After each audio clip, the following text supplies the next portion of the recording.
Hey guys, welcome back. It's been about a week since we've talked. Billy's a bit busy today, so I'm here with my friend Robert today. Hello. What's up?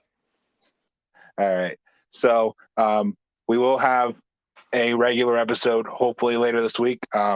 Things have finally calmed back down since getting back from our wonderful 1,400 miles in 8 days trip. No, 6 days. Sorry, 1,800 miles in 6 days. Left on Wednesday, got back on a Tuesday. Barely on a Tuesday, but I got back on a Tuesday. Anyway, let's talk about the races. I'm going to talk about IndyCar real quick. Robert didn't get to watch it, unfortunately. I only got to watch bits and pieces of it because I was watching the Cup race because all the SH cars were doing really good until the IndyCar race ended. Then they weren't. Oops. But anyway, before we get into that, just talk about IndyCar. They were at Long Beach. It seemed to be a really, really good race. I hope I can find some kind of replay to go back and rewatch it. The only thing I know that happened for sure is Pato screwed himself out of what really could be 3 wins in a row. And Scott Dixon blew up, which was Billy's pick. So I won that one by default. And Kyle Kirkwood, second year driver, had a lot of questions asked about him last year with if he was really ready for IndyCar, if he could really handle it. And he held off Grosjean, held his own, and he won at Long Beach. So congrats to him. So let's go from that high and let's talk about the truck race or the truck event where trucks were on track for a period of time and a race happened. If you Can we can call call it? Yeah, can we call it a race? Really? it was kind of a I don't know what to describe that was. Um, I know several things I could describe it as, and I don't think any of them are appropriate. So let's just let's just talk about what happened. So there was rain in the forecast. The race was Friday. Yep, Friday night. Yeah, it was Friday night. There was rain in the forecast, and we finally got to see the damp weather tires and how Ryan Preece wanted them to be slicks, and that would have been great. But once we got the race actually started, I thought it was decent. It was decent. Everyone was minding their own manners. You could tell how conservative a lot of the truckers were going. They weren't Yeah, going full out because they didn't yeah, know what the track was gonna do. yeah. And it seems like it probably took about 9 or 10 laps for like them to be like, okay, we can actually race. But they still were mostly respectable, and before they could get too wild, it kind of got rained out. So, It was the best truck racing we've seen all year. or at the very least, the most calm Yeah. for sure. But anywho, so who Corey Heim won the race, didn't he? Yep. So I guess congrats to you for whatever the hell happened. Um, I thought they gave up on the race a little too quickly, but I get it. It is what it is. Um. Well, the Carson host of our incident happened, where he tried to right rear Taylor Gray. No, I'm not going to talk bad on Carson because I think I still think he's got someone in his ear Mm-hmm. more than it's a skill issue because he's clearly the second top prospect in the truck series right now. Mm-hmm. Pretty clearly. Clearly, like it's Shane Smith, Carson Hocevar, and then Corey Himes. Like Taylor. I wouldn't put the Gray brothers up there. You wouldn't? I No. think Taylor's actually good. You think he's actually pretty good? I don't know. I ain't seen him race enough. I guess that's not fair. I'm real big on the whole don't judge anyone till July shit, so I guess I'll give him a break. Yeah, I guess he'd be up there too, but I want to see more before I'm convinced for sure. Yeah, I need to see him at a legit downforce track to be convinced. Yeah. Hmm. But anywho, yeah, I don't know. Carson's done this shit before, and NASCAR did the right thing and they parked his ass for 2 laps, and then the race ended, so it didn't really matter. It didn't really matter. So, but that's all it really affected. but had the race gone green the whole way, I would have liked to have seen what would have happened, because you know as well as I do, they're not going to go green the rest of that time. Oh no. Like, it's just not going to happen. I think Kyle would have gotten Corey, but I still think Corey would have had a decent chance to be because he had a good enough short run truck to hold off Kyle for a decent amount of laps. Yeah, I think that's fair. He did just enough to stay out front until it didn't matter anymore. So I guess, yeah, by rights. Yeah, I don't know. I would have liked to seen the race finish, even if it would have been like Saturday morning or something. But I get it. They got contracts to honor. There's so much more to it than just like me or you turning on the TV. So it is what it is, I guess. It's the best race of the newly rebranded Tricon Garage effort. Yeah, they didn't have to race long enough to get taken out by someone else's stupidity. So props to them. No, honestly, they've been running better the last few weeks. They seem to have got their feet under them. Mm-hmm. So props to that. I guess you throw enough money at something, and I guess it doesn't matter that much with basically kit cars. But think about this: Toyota has gone winless to start a Truck Series season in 18 years. Yeah, that'll happen when you leave Kyle Busch. But they got their win, so is what it is. Congrats to them. Let's talk about Xfinity. I thought Xfinity was probably, as seems to be the case, at least in my opinion, the best race of the weekend. Pretty clearly. I mean, it didn't really have stiff competition this week. So, and we'll get into the Cup race in a minute, but the Xfinity race, it was just solid. I mean, it was good. I did not like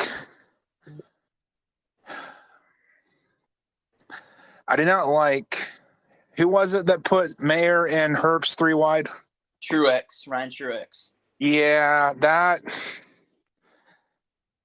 buddy, I'm sorry, but I've watched that replay and rewatched that replay so many times. Where was he going? I have no clue. That's like me in NASCAR Heat 5 getting wrecked by a guy coming off a 2 and be like, I'm going to get you going in the 3 type of move. Like, I don't know what he was trying to accomplish there. That's not a corner entry. It was shallow going in up his line. He was basically going. It was basically going like he was going to pit entry and then decided last second, nah, guys, I'm not coming in this lap. Like, come on, that was bad. Honestly. Yeah, I don't know it. I said it in a tweet, and I'll probably do something else about it. But I think racing etiquette's dying, if it isn't already dead. Because track position means everything nowadays. Like, it literally means everything. You can't afford to drop spots. Yeah, that's true, but you don't need to go for 12th place with 45 laps left. No, I'm definitely not. But I just think that's the driver's mentality now. Yeah. Where track position means everything, and you can't afford to give up spots on the track. Yeah. I mean, at least with the Xfinity car, if you're clearly faster than the 2 people in front of you, like Truex, it's shown earlier in the race, he could have got by him. Yeah. At least he had time. Like, I get what you're saying. I completely agree that that's the mentality now. It is what it is. I don't like it, but it is what it is. But I think Truex was probably frustrated that he got back there. Oh, for sure. He should not. Wasn't it a bad pit stop that got him back there? No, they were fighting the handling on their car all night. That's right. Okay. Like, some runs they were good, some runs they were bad, and they kind of just ended up in that 10th to 15th range. Mm-hmm. And I mean, he was good in this race last year. He finished in the top 5. Yeah. So high expectations for this race, and obviously the Gibbs cars ran great there this weekend. Right. Yeah, that's fair. I don't know. Maybe it's because I grew up on the Mark Martins and Johnny Bensons, but man, something needs to change. If we got rid of Like, state, a lot of this stuff would be avoided. I'm just saying. yeah, that's a big part of it, I think, because it really does shorten up the race because there isn't hardly any strategy in Xfinity races anymore. No, there isn't. And it would be awesome because Xfinity has a limited set of tires that you can use. And you already use one for practice and qualifying. And you only Yeah, have, I think it's 5 sets total. depending on how long the race is. Right. Or some weeks it's 5. But like legitimately, guys, like I think that's a fair point. If we got rid of stage racing, that would help. It would also help if we punished drivers for stupid moves like that across all 3 series. Well, that gets into a gray area. What do you define? If you initiate a contact, you go to the end of the line. If they can see that you purposely spun someone, you get parked for a lap. It's just like the car store does. Like, what do you define as purposely? Like, No, I didn't say purposely. Oh, for the lap, yeah. I mean, you just look the replay and see if he cuts the steering wheel like Hocevar did. oh, well, that one was obvious. But Yeah. like, if you have like a Kenseth Gordon at Bristol in 2006, what do you do about that kind of situation? Send them back to the end of the line. That's all you can do. On that, as far as that goes, you take all intent out of it. If you're involved in the incident, you go to the back of the line. Fair enough. And with how hard it is to pass, I think that would take care of a lot of it. That would take care of a lot of the issues. Yeah. At the very least, all those people who are doing that will be at the back of the pack anyway. So, I mean, I don't know. At least do something. Like, I know it's not a perfect system. I know that they're trying to train a bunch of people in race control right now. But, like, come on, man. Do something. Like, what they did to Hocevar is a great start. Great start. Absolutely for it. I think they actually probably should have done more. That was pretty blatant. They probably should have just parked him, but it wouldn't have mattered anyway because the race ended. The race ended right there. So, yeah. So, like, it doesn't matter. But if that race continued, his day would have been ruined. Being 2 laps in a truck race with only less than half the race left, he would have finished there anyway. Depending on how the cautions fly. But yeah, I get you. But yeah, it's just whatever. I'm not going to go on about it because I think I've said enough, and I'm sure I'll say enough later if I end up writing about it or whatever. But we just need some kind of penalty for that stuff. And I for all I know, Truex didn't intend to do that. But regardless, he did it. He should have been sent back to the tail of the line. He ruined 2 guys' day. Yep. Like, sorry. Like, oh, you do that. Sorry. Car Store did it to Junior twice in the race he ran last year. Mm-hmm. They did it to Dale Jr. If they ain't afraid to do it, why is NASCAR afraid to do it? I don't know why NASCAR's afraid to penalize people. It seems to be a consistent trend.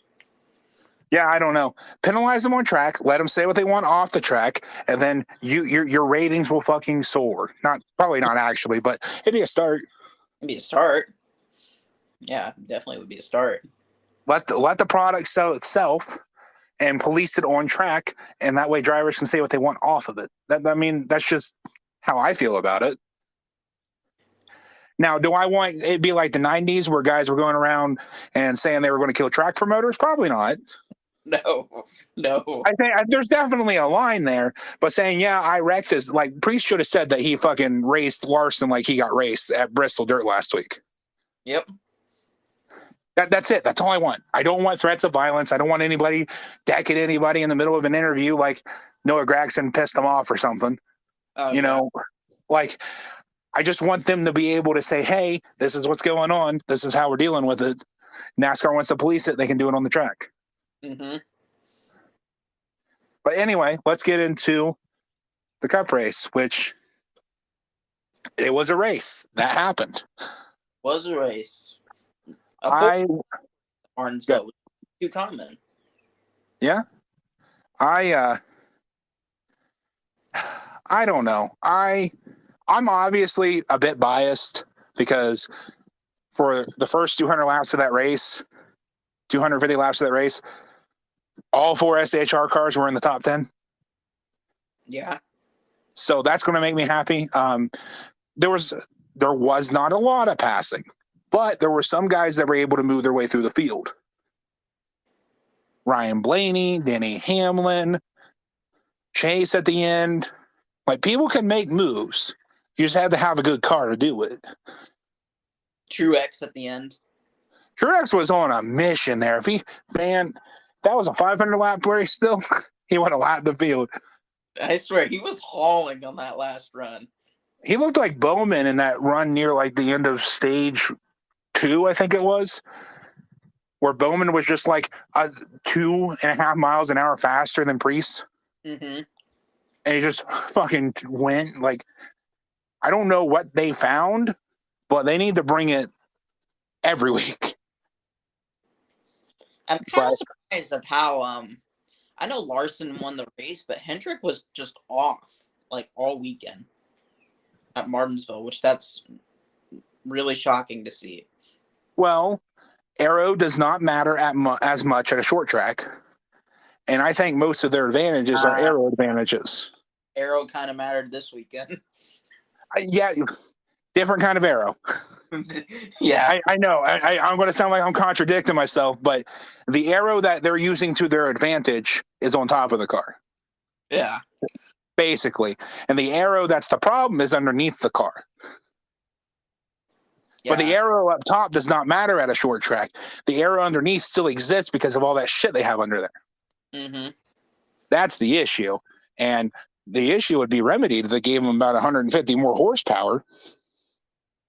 Even then, 150 more horsepower in this car still would produce not That'd bring you up from 675? 670 to 820.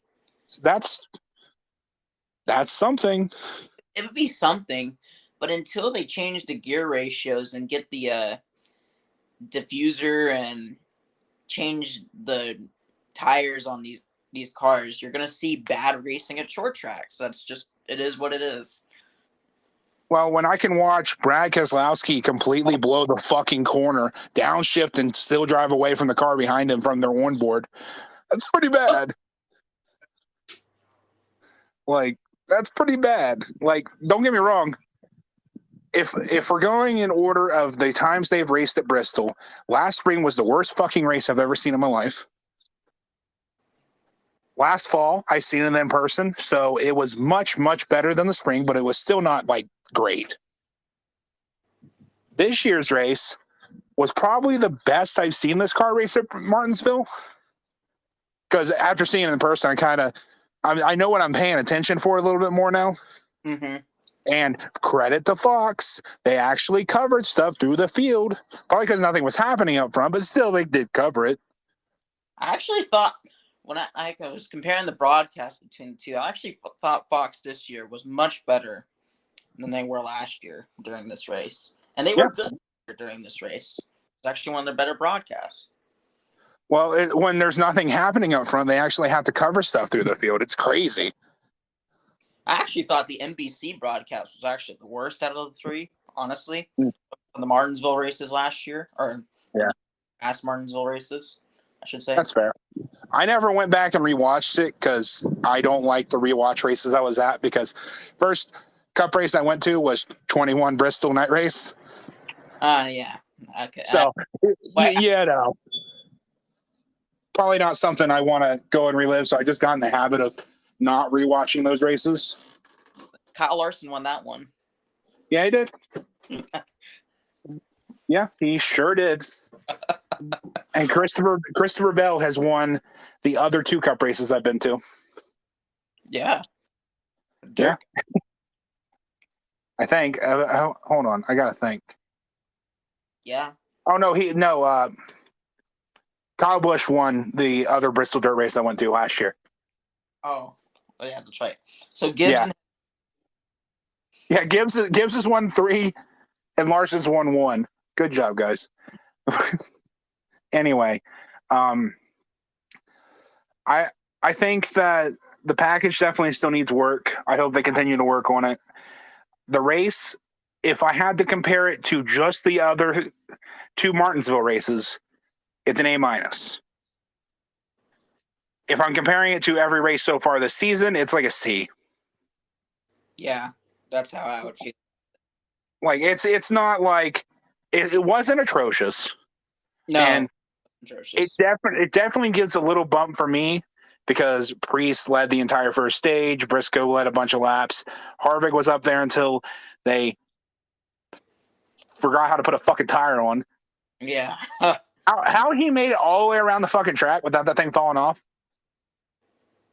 I don't know how that happened. I mean, it's probably nobody's fault. They should not have pitted. They should have Yeah, they would have if they stayed out. Because he was ahead of Logano, who stayed out and restarted first. Yeah, they either should. I mean, I would have preferred they stayed out, especially with what happened. But at most, they should have took 2 tires. And shit, they could have held off Larson. They were better than the 5 all day. They might have pulled him off. He won that race on a 2-tire call. Yeah, he could have. But instead, we got to finish 20th because, fuck everything. I mean, hey, I had to watch Reddick finish 22nd. That's fair. I was glad to see Chase finish top 5 with a broken finger for the second week in a row. Congrats to Larson for winning at his worst racetrack. That is incredible. I did not see that coming. Good job to Cliff and the team for getting him up front and winning the race. Good job, guys. I mean, I feel like I should have more of a reaction to that because Larson's always been fucking terrible at Martinsville. But honestly, that's the best I got. He just won. Good on him. Like, I don't think it was 100% the car, but good on him for keeping it up front. Yeah, I mean, he ran in the top. I mean, he qualified outside the top 10. He worked his way up to that 6th to 8th range. Now he stayed there for roughly 225 laps, but they were in position to win the race at the end, and that's where you got to be in these races. You got to be running top 5 to 7. Yep, you got to be running good, and then you got to get a little bit of luck too. And after the way his season started, see him to get basically we're not counting Bristol Dirt because, I mean, we know what happened, but he wrecked himself. He raced like he raced everybody, and Priest pushed back, and then the car broke. I don't think what happened after that, where he came back down in the Priest, was intentional at all. Talking about he spun out to get back there with. Oh yeah, the self spin. Sorry, I kind of forgot about that. So many people were spinning, dude. To be honest with you, being there in person when at the end of the race where Ross went up and got stuck in 3 and 4 and stuff. Mm-hmm. I didn't even know the race was over. I saw him through the caution. I'm like, oh, are we re-racking? Billy's like, no, dude, it's over. I'm like, oh, shit. Good job, Bell. I wonder what we would have seen if Chastain wasn't there. Would Reddick have thrown the biggest slide job of all time? He would have. He already has a win. I mean, Reddick getting wrecked last year at Bristol Dirt cost him a trip to the round of 8. It sure did. So you try to get and it's also a Cup Series win. just run second, just run second. You go Nope. for the because you don't know when your next Cup win's ever going to be, If ever. if ever. Yeah, exactly. These races aren't easy to win. No, you can have the best car and finish 20th with it. You can have the best car and finish last. It's really hard to win these Cup races. Joey Logano, I think, had the best car at Bristol last week. And he finished 37th. It was either between him or Larson. Logano, after he got sent back the first time, after him and Byron and Bubba all did the spinning contact, whatever thing, dude passed 15 cars and probably 15 laps. Yeah, he was hauling until he Like got I think he had the car to sweep the weekend, but it blew up, so that didn't happen. But like, you got to be lucky and good. You can't just be one or the other. You know, that's a big question they used to pass around to like guys like Darrell Waltrip and Richard Petty. Like, would you rather be lucky or good? Like, it's got to be both. Yeah. Like you have to keep your track position and maintain it throughout the entire race. Like, it's just hard. You can't afford to have mistakes. Nope. Mistakes will kill you in these races. And the teams that can avoid the dumb mistakes, well, they run up front. You see the 1, the 5, and the 20. They all avoid mistakes, and they always finish up front in these races. It's the reason why they're in the top 5 in points. They've had the least mistakes so far this year. Yep, and right behind him is Bowman, and he's only had 2. He cut a tire late at Bristol, and outside of that, he's not been worse than 13th. Yeah, he's had a great. If it wasn't for the penalty, yeah, he would be in second in points right now. Yeah, but it is what it is. I thought, like I said, it was a decent race. It wasn't anything. It wasn't anything to write home about, but it wasn't anything to like, you can complain about the package. The package we talked about, it's obviously an issue. I think everybody knows it's an issue. Mm-hmm. But as far as the race itself, they did the best they could with what they had. I thought Hamlin and Harvick were the two guys that had the best cars, personally. Yep. Yeah, there's a little bit of bias in there, but like, you've seen it. Yeah, I mean, I think Hamlin had the best car. I think better than Harvick. I think it was I wish that race honestly would have gone green to the end. Right. I want a battle between Harvick and Hamlin. See who actually had the long run pace and who actually would have won. Yeah. I would have liked to see what happened if Priest never sped too. Because nice. I watched him take laps off, and he, even in traffic, he was rolling that center better than almost anybody. I mean, yeah, he made his way of the penalty cars. He rolled it. I mean, he legit made up spots. He started 31st, and he kept himself on the lead lap, like legit, and drove his way into the top 20. I wonder what he could have done if he actually had track position. Yeah. If he'd stayed out on pit stops right for that last caution happened. Oh, before we wrap up, we got to talk about Bubba. Yeah, that took me by surprise. That was awesome. That was cool to see.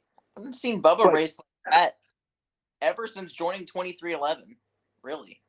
Like, I don't know. I mean, yeah, I joked with you when we were talking about it during the race, but like, I don't know if he was actually racing to get his lap back or if he was just like, "Hey, I'm here, Denny. I'm not."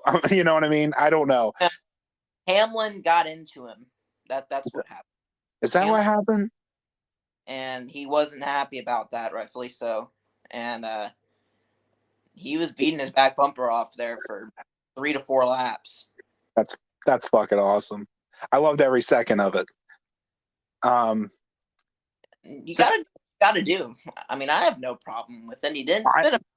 No, didn't turn him, didn't wreck him. He just beat his bumper off for 3 laps. Yeah, no different at Martinsville It was just weird that it was his team owner. That's about the only thing that was weird of it. Well, it's just I've never seen Bubba flick that aggression on like that. If he keeps that, I think he's going to win multiple races.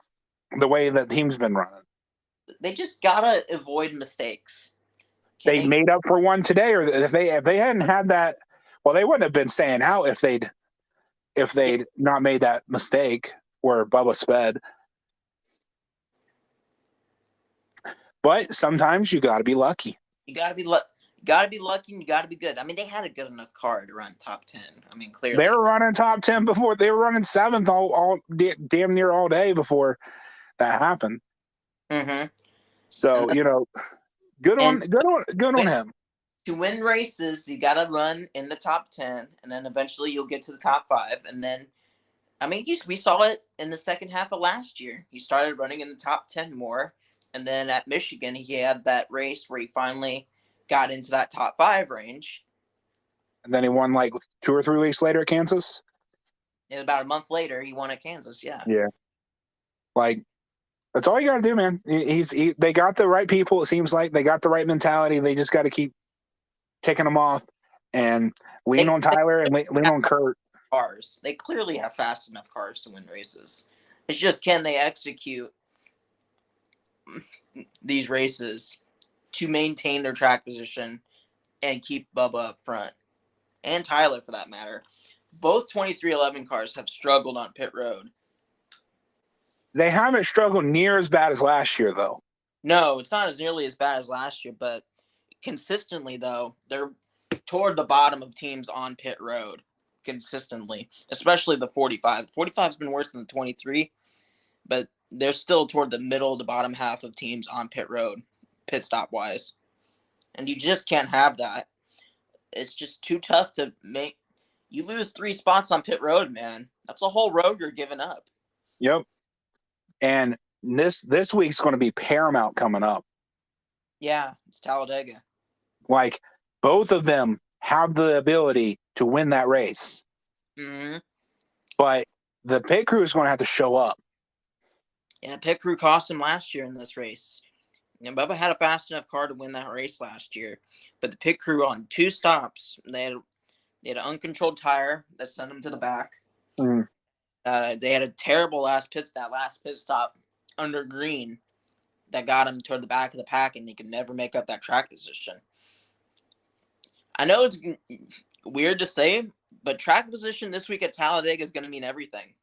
You can't create the way the package has been. I absolutely agree, because if you lose that, you're not getting it back. No, you can't create a third lane with this car. There's 2 lanes, and you better have teammates there at the end, which Toyota is always at a disadvantage with teammates. They only have 6 cars. Yep. I don't know. We'll see. I'm excited to. I'm actually excited for a plate race, which is strange because I don't normally care for them. Not because of the product. It's just the chaos it creates and the wrecks that I'm not a fan of. But I'm actually Talladega races last year were pretty clean. Yeah, they were. That's. I think that's part of why I'm actually excited for it, because if they can keep it clean, it's some pretty entertaining racing. I still don't know if I'd classify it as like great racing, because it's pack racing. It's good racing, I guess. Yeah. Like, I mean, it's entertaining, and that's what it's supposed to be. But it doesn't need big wrecks to be entertaining. Oh no, actually, I don't like the wrecking because that takes energy out of the pack. Yep. I want more good cars at the end. That's what I want too. I want people to try stuff. I want some strategy plays. I want someone like a Ricky Stenhouse up there at the end. Like that stuff's cool. Hey, speaking of Stenhouse is having a great start to the season. I know. He finished top 10 again. He's 13th in points, and like legit 13th in points. Yeah. If he didn't have that problem at Richmond, we would legit be talking about Stenhouse in the top 10 in points. Yeah, he was running top 5 top 5 to 7 before he had that brake line bust. Yeah. Pretty car too. That was I love that car. It was the best JT car, by the way, this year. I loved it. But I think that'll do us. Anybody who listened, appreciate you for listening. Well, like I said, we'll try to get a regular episode out this week if we can. Yeah, and thanks to Robert for coming and not letting me just talk to myself, because I'm not sure anybody would have wanted to listen to that.